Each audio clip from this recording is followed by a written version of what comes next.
The only thing more divisive than politics right now is probably which Spider-Man actor is the best. I can guarantee at least half of you clicked on this just to argue in the comments. I'm gonna put some dirt in your eye. Whether it's about Tobey crying too much, Andrew skateboarding to indie rock, or Tom being Iron Man Jr. I think there's a lot of arguing about this, mostly due to nostalgia and the fact that each actor has portrayed Spider-Man quite differently.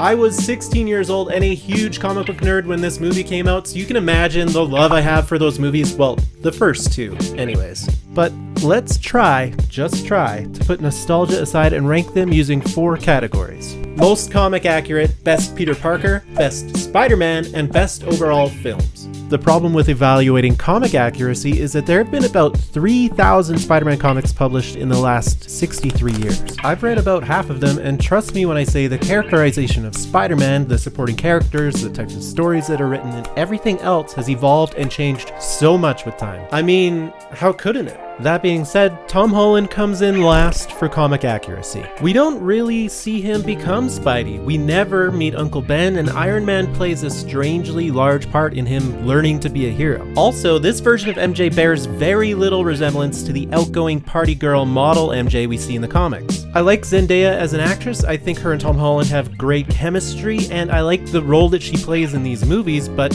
she just feels like a different character.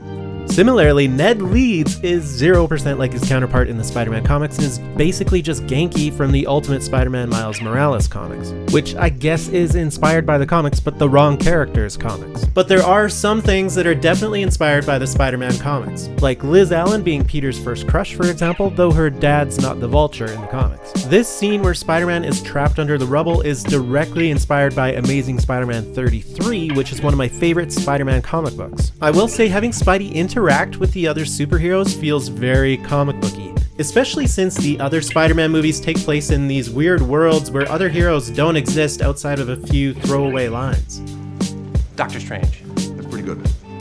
But it's taken. But overall, in an effort to distinguish itself from the movies that came before it, Tom Holland's movies are the least comic accurate. I'm putting the Amazing Spider-Man movies in second place for comic accuracy. Gwen and Peter's relationship and Gwen's death at the hands of the Green Goblin are pulled right from the comics. Although in the original, it's Norman Osborn tossing Gwen off a bridge, not discount Harry Osborn dropping her in slow-mo from a clock tower. The Amazing Spider-Man also adapts the death of Captain George Stacy pretty faithfully, though in the comics it was Dr. Octopus that killed him, not the Lizard. Oh, and the whole Peter's parents are secret spies subplot, straight out of the comics, though it's a part of Peter's past that a lot of writers tend to ignore. But obviously, the Tobey Maguire Spider-Man movies are the most comic accurate. Spider-Man's origin in the first movie is basically lifted panel by panel from Amazing Fantasy 15. From Crusher Hogan to Spider-Man not stopping the robber to Uncle Ben's death to this guy's dumb hair. These movies were heavily influenced by the classic Silver Age Spider-Man comics, but they also took some influence from Ultimate Spider-Man, which was, at the time at least, a modern retelling of Spider-Man's origin. The spider biting Peter during a tour of Oscorp with Mary Jane, for example, was taken from Ultimate Spider-Man.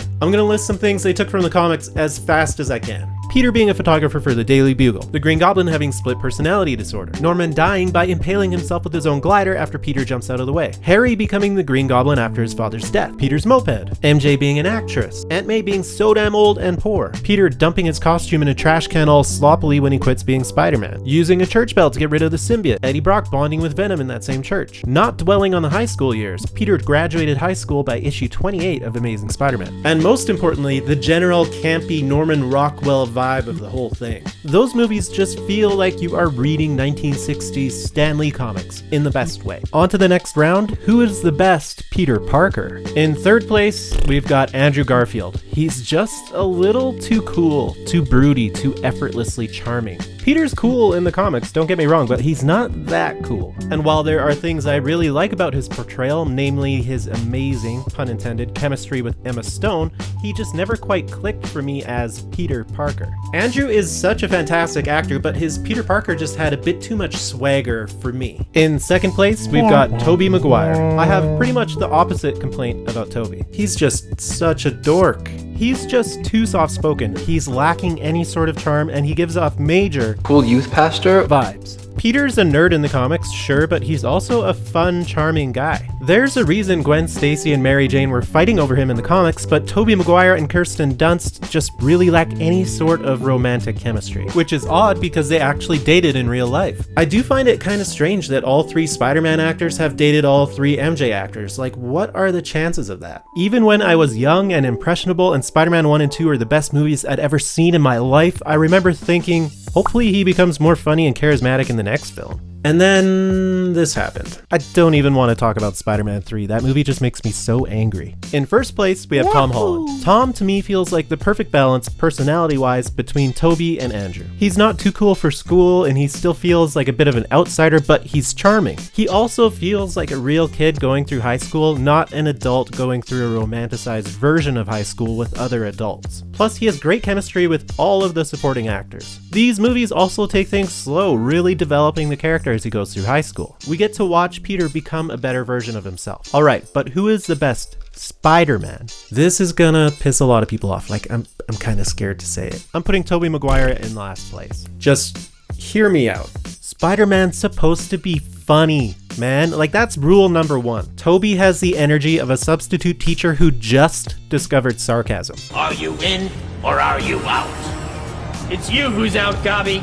Out of your mind. Look, these movies have incredible web swinging and fight scenes, but he's just such a cornball. I'll give them props for having Spider-Man use his intellect a lot in the second movie, but we don't see a lot of that in Spider-Man 1 or 3. And the suit's always thrown me for a loop. You're telling me a broke high school student made that suit in his bedroom, complete with raised webbing and custom lenses? In second place, I have Tom Holland. He's funny, he's in great action scenes, but he's a little too reliant on the rest of the Marvel universe. While it's been great watching the character grow into himself and evolve, it often feels like he's sharing the spotlight. That being said, the events of No Way Home set him up for the next stage, out on his own in New York. I'm all for it. I'm excited for this direction. We've seen Peter use his scientific knowledge time and again in these films, even if it's usually just Stark tech. And we've also seen a lot of costumes, and I actually really dig all of them, especially with the expressive eyes. In first place, I have Andrew Garfield. Andrew is just hilarious as Spider-Man, and he's just so spidery. Just look at him, spidering it up like a damn pro. I also like how he's constantly using his science background in these films and how he just kind of messes with the common criminals. A lot of people didn't like his costume in Amazing Spider-Man 1, but I really enjoyed it. It felt real. Lastly, and I'll make this quick because this category is just so subjective,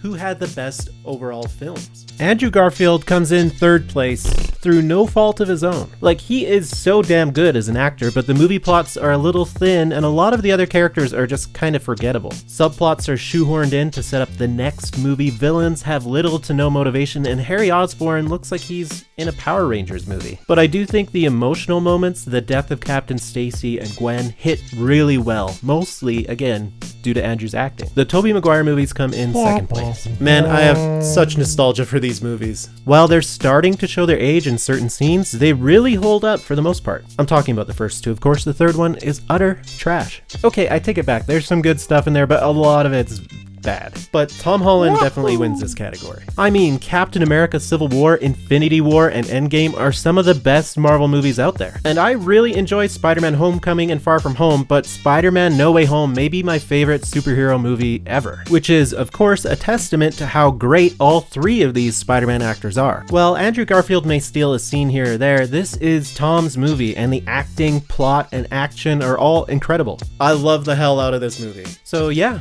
overall, I'm putting Tom Holland in first place, Tobey Maguire in second, and Andrew Garfield in third. Tell me why I'm an idiot and my opinions are invalid in the comments, and as always, my name's Sean. Thank you for watching, you friggin' nerd.